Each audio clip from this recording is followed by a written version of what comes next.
तो चलिए हम लोग इस क्वेश्चन को देखते हैं, इसको समझते हैं। इसमें क्या है, ये जो फिगर है, इस फिगर में रेखा पी ए क्यू में देखिए आप, रेखा पी ए क्यू वृत्त को बिंदु ए पर स्पर्श करती है। ठीक है, ये है पॉइंट ए, तथा ए बी सी डी एक चक्रीय चतुर्भुज है। ठीक है, अब आपको कुछ चीजें पहले से समझ लेना चाहिए। अगर चक्रीय चतुर्भुज आ गया तो आपको इतना तो पता होना चाहिए कि चक्रीय चतुर्भुज की प्रॉपर्टीज क्या होती हैं, उसके फीचर्स क्या होते हैं, तभी आप ऐसे क्वेश्चंस को सॉल्व कर पाएंगे, अदरवाइज से फिर क्वेश्चन फंस जाएगा। इसमें देखिए, आपको ये पता होना चाहिए, जैसे ही चक्रीय चतुर्भुज आ गया आपके दिमाग में आ जाना चाहिए कि चक्रीय चतुर्भुज के सम्मुख कोण क्या होते हैं, समपूरक होते हैं, 180 डिग्री के होते हैं। अगर इतना पता है तो आप आसानी से सॉल्व कर सकते हैं इस क्वेश्चन को। आगे देखिए, फिर क्या कहता है, यदि C A Q is equal to 70 degree है तो कोण ए बी सी की वाला कोण आपको कैलकुलेट करना है। ए बी सी हमको कैलकुलेट करना है। अब गिवन कौन सा कोण है, गिवन है सी ए क्यू, ये कोण आपका गिवन है और इसकी वैल्यू कितनी है, 70 डिग्री। ठीक है, अब चलिए हम बढ़ते हैं क्वेश्चन की तरफ। इसमें देखिए क्या करेंगे, एक थोड़ा सा और समझिए। जैसे ये आपका सपोज करो सर्कल है और इसमें कोई एक, ये आपका जीवा है और ये दो पॉइंट है।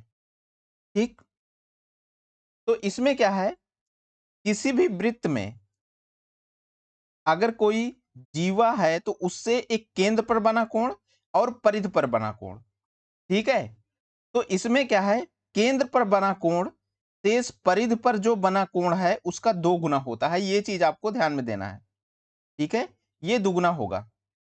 जैसे ये अगर ए है तो ये जो है कितना होगा, 2a होगा। इस कॉन्सेप्ट को थोड़ा सा यहां यूज करेंगे ताकि इजिली ये क्वेश्चन सॉल्व हो जाए। अब देखिए, ध्यान से देखिए, अब इसमें क्या करते हैं हम लोग, इसको यहां से मिला देते हैं ऐसे और इसको यहां से मिला दीजिए। ठीक, एक चीज देखिए, एक और चीज इसमें समझ लीजिए आप।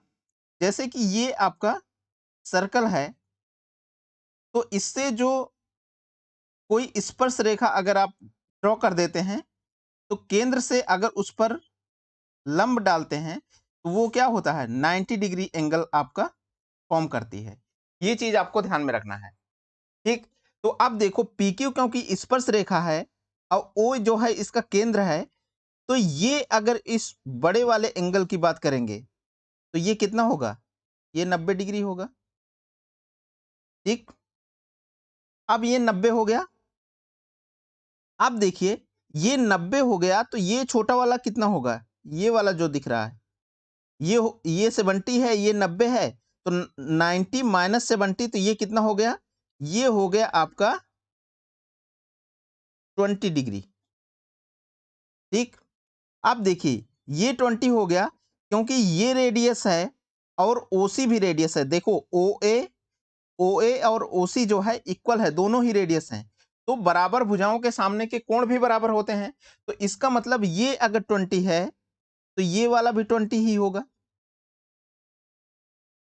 ठीक, तो ये वाला एंगल कितना होगा, ये वाला केंद्र पर जो बना कोण है, केंद्र पर बना कोण क्या हो जाएगा।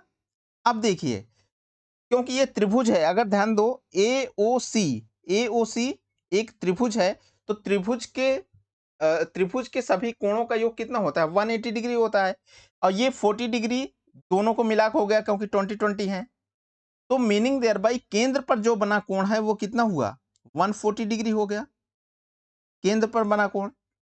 अब 140 जब ये हो गया तो ये डी कोण कितना होगा, कोण सी डी ए कितना होगा, ये वाला कोण अभी मैंने बताया कि केंद्र पर बना कोण शेष परिधि पर बने कोण का 2 गुना होता है। अगर एक एक कॉर्ड इसमें अगर देखें या जीवा के करस्पॉन्डिंग चेक करें तो ठीक है। तो अब इसमें क्या है, क्योंकि ये 140 है तो ये डी को एंगल जो होगा ये उसका आधा होगा, मीनिंग देयर बाई 70 डिग्री होगा। ठीक, अब ये 70 डिग्री हो गया। अब ध्यान दीजिए, अब क्या कह रहा है आपको, कैलकुलेट क्या करना था, कोण ए बी सी कैलकुलेट करना था। ए बी और सी, मैंने सबसे पहले क्या बताया था कि चक्रीय चतुर्भुज का जो कॉन्सेप्ट है कि चक्रीय चतुर्भुज के सम्मुख कोण संपूरक होते हैं। तो कोण डी के सामने का कोण क्या है, बी है।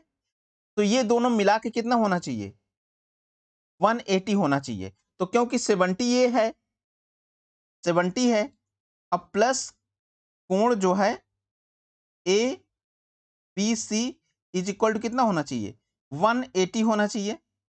ठीक है, संपूरक होना चाहिए। तो इसका मतलब देखिए आप, कोण ए बी सी कितना हो गया, कोण ए बी सी 110 डिग्री हो गया। ठीक है, तो कोण ए बी सी जो है आपका निकल के आया 180 माइनस जो है 70 कर दोगे तो 110 डिग्री आया। तो इस तरीके से इसका आंसर जो करेक्ट होगा, इसका आंसर कौन सा करेक्ट है, आंसर इसमें सी जो है ऑप्शन 110 डिग्री जो है इसमें करेक्ट है। अगर आपको ये वीडियो पसंद आया हो तो चैनल को सब्सक्राइब, शेयर और लाइक करना ना भूलें। Thank you.